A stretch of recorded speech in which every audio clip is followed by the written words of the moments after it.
I had put this topic on our agenda. Hi, YouTube. Thanks for stopping by. Oh yeah, I'm ready for this one if it's the way I Right. think it is. So, when I was putting together my video, my exclusive YouTube content, which you can find here, I'm sure we'll put it in the screen and post. Or after. Somewhere, right? Over here, maybe? I don't know. We'll put it somewhere. When I was doing research for my Keith Lee video that I put up on our channel, one of the things I was trying to do is, as I was thinking about, okay, who's Keith Lee going to wrestle? Well, let me see who's not doing anything right now.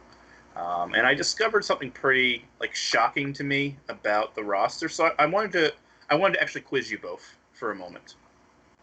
Okay. Hit me. Because I want to talk about the depth of the rosters for WWE and AEW, since they are the two main shows we watch and that the country watches at this point. It was a little shocking to me, so I do want to quiz you. So let's start with Monday Night Raw. How many male members of the Monday Night Raw roster are there? Just on Raw? Just on Raw? Okay, I got a number. Do you want to go, James, or should I? I mean, I haven't looked at it in so long. Right, you're not. I don't want you to look at it. No, right. But I haven't thought about it for a while. But if I had to say, probably at least 15. I'm gonna go up with a straight up 20. 20. All right, you guys are actually coming in a lot lower than I thought you would. So according to WWE.com, they list 33 male active wrestlers or male wrestlers on the roster. 33, which is not very much. The fact that you came out with 15 and 20 is kind of, Well, in terms of thing active is wrestlers, you don't they see also everybody. because they list the people they list John Cena and they list Brock Lesnar who are not active currently. For example, they list a couple people who are injured, so I took them off. There are 25 active members of the male roster in Raw. 25 members who have been on TV in the last 2 weeks. Okay, so that was pretty close. So how about the females then? How many are listed? 8. 8. I'm just gonna go with 10, just to be safe, just in case. All right. Just in You case guys are really coming a lot lower than I thought you would.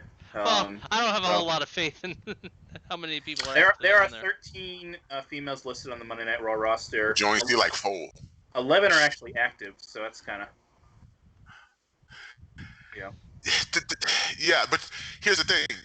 Reason why I say it's so low is because you see the same people every week. Right, you see the same match every week. That's the point. That's the overall larger point I'm going to make. But how about SmackDown? Now let's move to SmackDown. How many are listed on the SmackDown roster right now? Well, I'll raise it up a little bit. Let's say 22. 22. I'm going to stick with 20. All right. Well, they do list 33 as well as active SmackDown superstars, but only 20 are active right now. Okay, there we go. I see this as an absolute win. Yeah. So they have the likes of Sami Zayn on the roster, who has not appeared on TV in months. Daniel Bryan, who's on paternity leave right now. People who are inactive, and they have the Legends, of course, who are also listed as SmackDown, but they're not really here. And how about the women, just to round up SmackDown? 13. 13. Alex. I'm gonna stick with 10. All right. The SmackDown roster has 11 females listed, and 9 are currently active. Close. Because they have Ember Moon on the roster is injured right now. Yeah, she's injured. She may not be coming back. Too. So on there. Carmella hasn't been on TV in a long time. Carmella's been off for a while. I think she. All right, so I want to move to NXT. How many males are on the NXT roster? Oh, NXT. Shoot. I'll say the same thing. I'll say 30. I'm gonna be a chump. I'm just gonna stick with 20. All right. Not making this as fun as I hope you would. I'd rather be Hey, if I'm consistently wrong, at least I'm being consistent. I was like, if I'm gonna be wrong, the NXT roster has 36 males listed. Aha! Gee. And 26 have been active in the last couple weeks. And it doesn't feel like it's some weeks. But I was very liberal on the active for NXT because really it's probably a lot less. And then how many females? I think it's a lot more. There's more that has. Are you just gonna guess 10 again? And just go tell you. Oh, ladies. He's gonna guess. I say 15, ladies. I am also gonna go with 15. There we go. I've finally changed. There are actually 17 on the NXT roster. I know two are only injured. only 11 are active. They list some people who are not really in the show, like Casey Catanzaro is listed, and Casey Carter, but they're in the crowd at the Performance Center. Yeah, I think like Zealand, she's injured. I think. So we'll come. Chinese. So just keep these stats in mind because we'll come back to my larger point in a second. I do want to reveal AEW as well. So AEW has one show. What do you think the size of their male roster is? AEW, I'd say 20. I'm gonna go with 50. Let's go with a fun number. Let's go with 50. It's 58. Oh my gosh. What? Because I keep seeing it's like almost every week you see them announcing someone new that they've signed with. And then 53 are active. They have a couple of people who are injured and just off TV. So and the women. Women, I don't know, 25. I'm gonna go with 30. All right, the women is only 17. Oh my god. Okay. But only 12 are active on the show. Well, half of them are Japanese, anyways. Right. Well, I mean, like Emi Sakura hasn't been on TV for a while. Yeah. Chris Statlander's out injured, for example. Yeah, Statlander's injured. So I make that overall larger point because when I was trying to put together like Keith Lee's quote unquote, he's new to the roster. Let's start squashing people. Right. And I need to pull people who are not in active storylines. And the only name I could come up with was Robert Roode. Because everyone else is being used on Raw week in and week out. Yeah. Poor Robert Roode. Right, yeah, right? When in doubt, book Robert Roode. He's sitting in catering, but everyone else is being used on the roster. Well, they paid him. This actually really shocked me because I thought the Raw rosters were larger and the SmackDown rosters larger. Well, and B, then there'd be more people sitting in catering doing nothing. But when we have 25 active male wrestlers, I'm gonna just take the males for a moment. This is what we mean. We have like 2 tag teams, really, right? We really just have the Street Profits and the Viking Raiders. I know we have the Angel Garza and Johnny too, but they're not really a tag team. But 25 active wrestlers. That means per hour, only 8 people are getting used. Because Raw's a 3-hour show. Well, you are forgetting they did trim it. I know they did trim it, but to be honest, I'm not sure this was any different from one before they cut all those people. True. And I should probably include the women. So there's 35 active people on Raw, which means we're seeing an average of like 11 people per hour. That's it. And 11 people means how many? If we're only using 11 per hour, we only have so many match combinations, right? Because if you only do singles matches, there's only 5 combinations. If you throw a tag team, there's only like 3 combinations of matches. So contrast that with AEW, who has just larger roster and less time. Even NXT, like they have less time and they have a slightly larger roster. And I was not including NXT UK because they're not really appearing right now. Right. The NXT, I didn't calculate the NXT UK roster or the quote unquote 205 Live roster, who was sort of on both shows, but not really, or all 3 shows, but not really. But I wanted to get your thoughts on, the depth of these rosters and, the consequences of that, because it feels very shallow. Like when I watch AEW, I feel like shallow, but it's not. That's my thought. Feel shallow. It's not. I'll let you do that. Go to your point. Go keep going. Because AEW has 2 hours of TV plus AEW Dark, which is just matches, and that is 3 hours. I think what helps AEW stand out and making the roster seems bigger is they embrace one-off showings from like independent guys too. So like for me, and I think the larger point I was making as I was trying to put together the Keith Lee video is that because AEW has less TV time and a larger roster, it allows them to book more interesting things. Like we're not seeing the same matches each week and every week, like we are on Raw and SmackDown. Like how many times have we seen Aleister Black versus Buddy Murphy this year? Right. 20 times. Right? A bunch of times for sure. How many times have we seen Seth Rollins versus Kevin Owens? That was a Mania match, and we've seen that like 4 times since Mania. Yep. So we're like, and it makes you wonder how because WWE had larger rosters pre-pandemic. How did they have these such large rosters and we still the same matches each week? Like that's everyone's biggest complaint right now. Booking. It's booking. It's It's saying booking. matches over It's again. creative. Again, Right? it goes back to creative. We gave away Orton and Keith Lee on Monday night, and now we're doing it again on Sunday. Now I know the match got canceled because of outside interference, Right. but it was almost like they had nothing else for Keith Lee to do when they called him up. Again, it's creative. It's the booking is again throwing stuff against the wall. It's old time. It's old thinking from that. But like I said, I can understand what.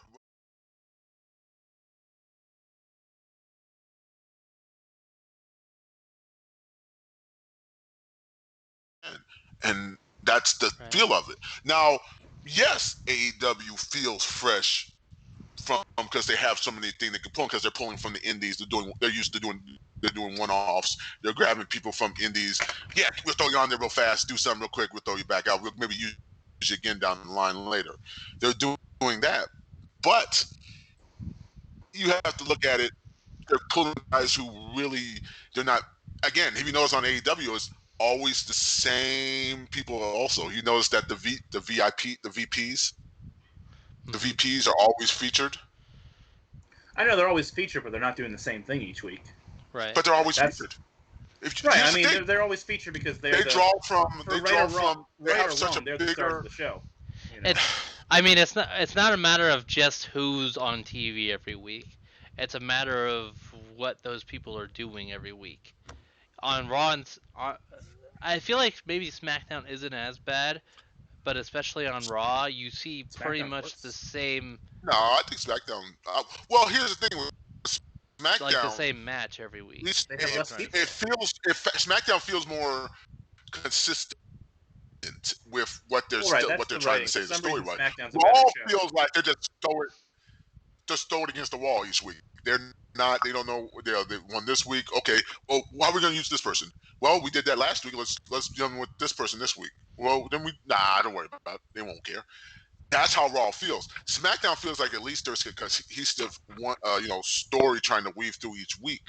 Raw is just we'll just throw this together. Now, yeah, AEW, yes, they can draw from other things, but I don't know. Maybe it's because I'm getting older and the things that AEW does 20 years ago. No. Oh, I don't know. Out of touch as my taste has evolved. 20 years ago, 25 years ago. Yeah, I agreed. I probably liked it when I was younger. As I got older, my taste has refined, and the stuff I look at AEW does, I just go. I mean, I didn't want this to be like. No, that's not what I want. Because I know you're not like, too much. No, I'm not. I'm not trying to cut AE down. I'm not trying to cut them down. Well, that's not. We don't do that. I'm not trying to. Crap, we don't do that here. But it's just that, yes, the feel of it. And I said you feel the roster feel like I said, we're seeing the same people every week. At least AEW, and I will give them this, at least they do something different each week. At least they bring that's the larger somebody you see something different. Right? That's what you're trying to say. But here's the thing.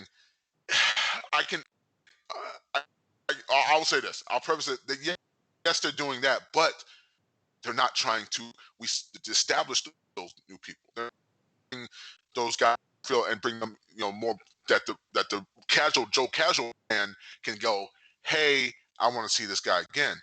What I think what WWE does is these are our stars. These are the people that we think people want to see each week, and we're going to use them each week.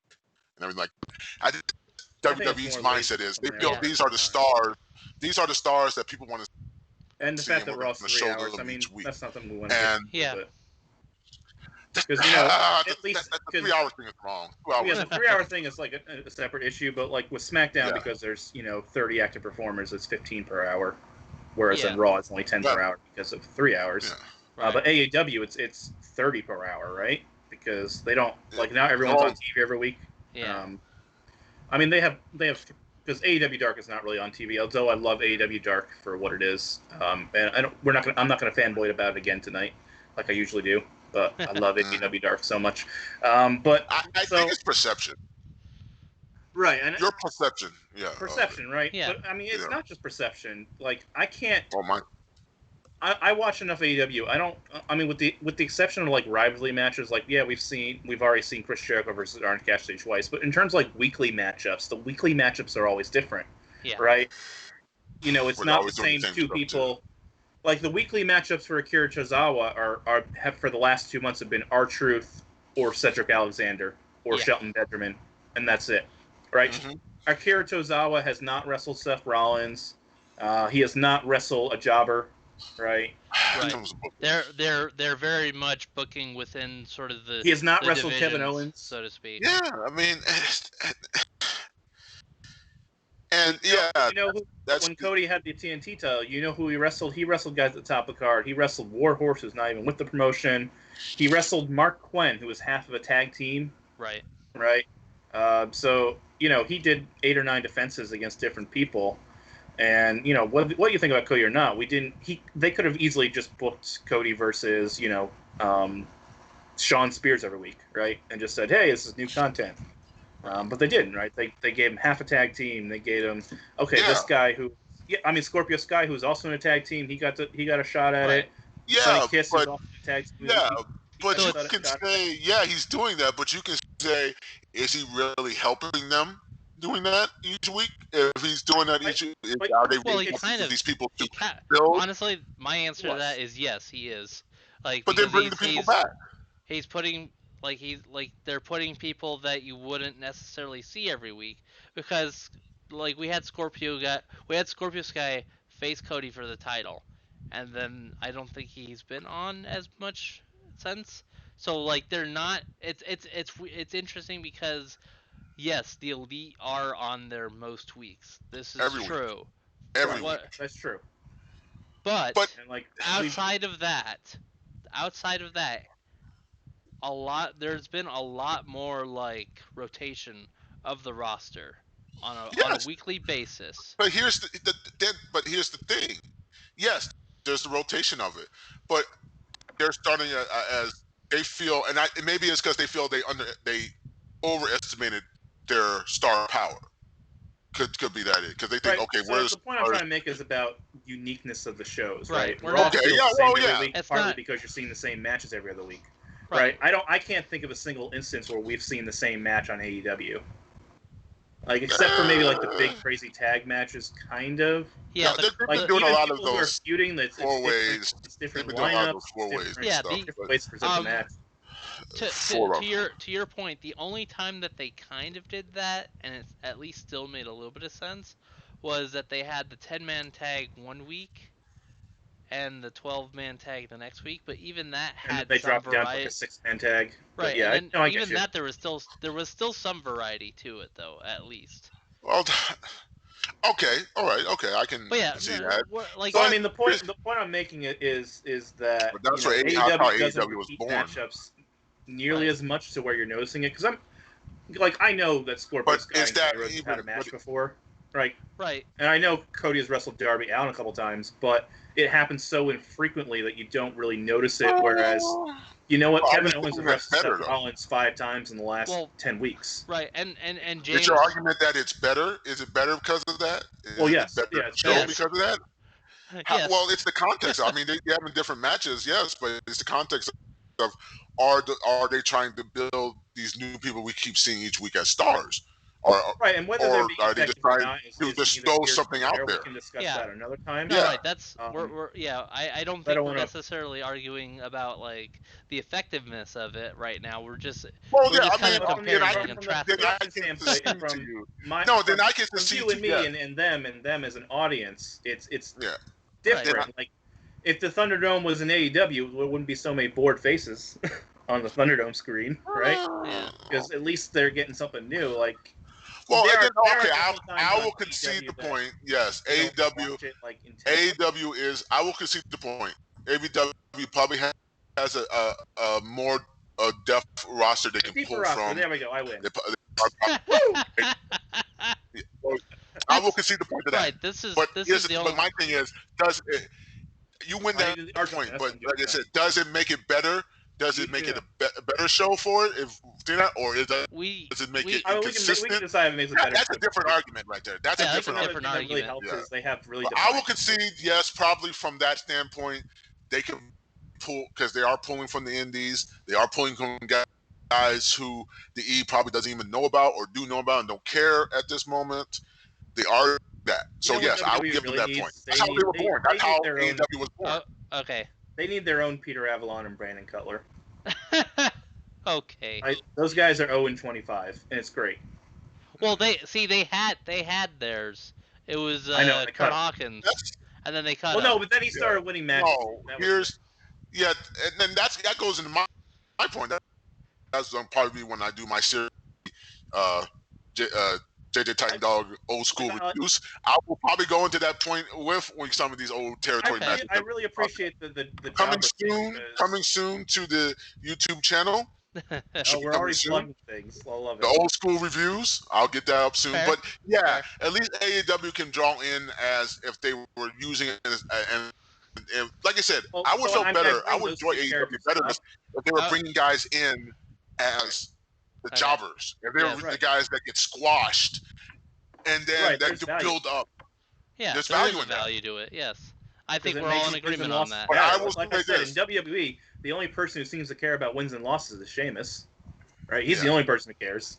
And WWE, and that's probably the core of WWE's problem is they put everybody. They want everybody to be called superstars, but then they treat them as stars. Oh, these are all stars. They get their butts kicked, and you're like, right?